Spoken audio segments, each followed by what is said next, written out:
Okay, sawa. Sasa katika video hii naomba nikuelekeze namna ya kuzipanga tonic solfa katika ufunguo wa D kwa kutumia triads. Kwa maana ya kwamba nataka tufanye do re mi fa so la ti do katika ufunguo wa D kwa kutumia triads. Na kimsingi shape ambayo hii ndio D yenyewe.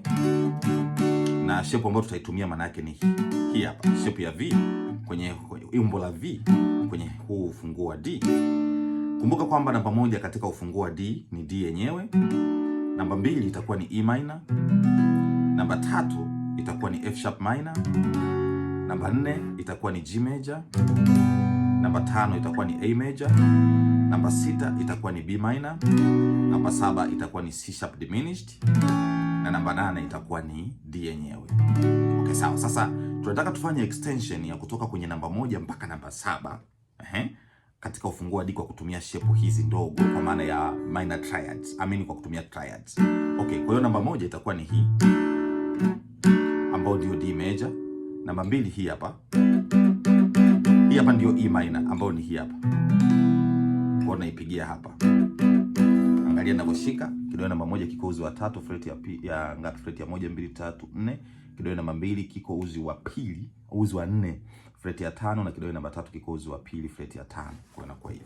This is D, this is E minor ambayo ni namba 2 katika ufunguo wa D. Then namba 3 itakuwa hapa mbele.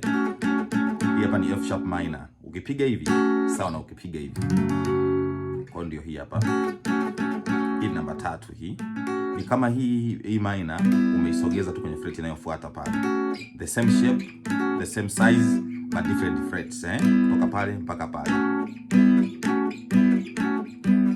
Very good. Baada ya hapo unaitafuta namba 4.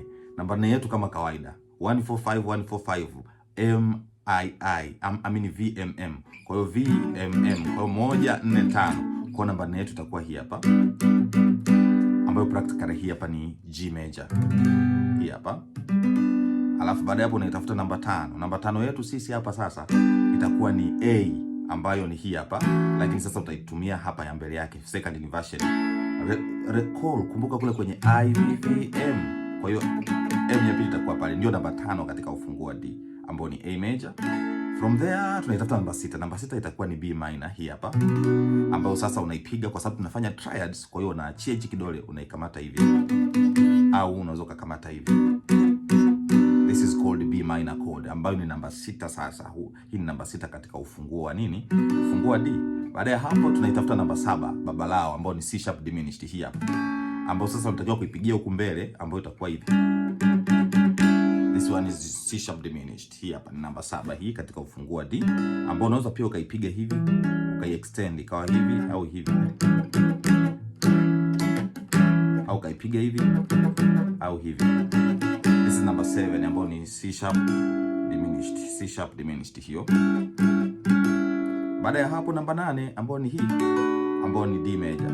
Kwa sasa ukizijumlisha hizo tutakuta namba 1, namba 2, namba 3, namba 4, namba 5, namba 6, namba 7, namba 8. I believe kwamba umebarikiwa. God bless you. Have a good time. Bye bye.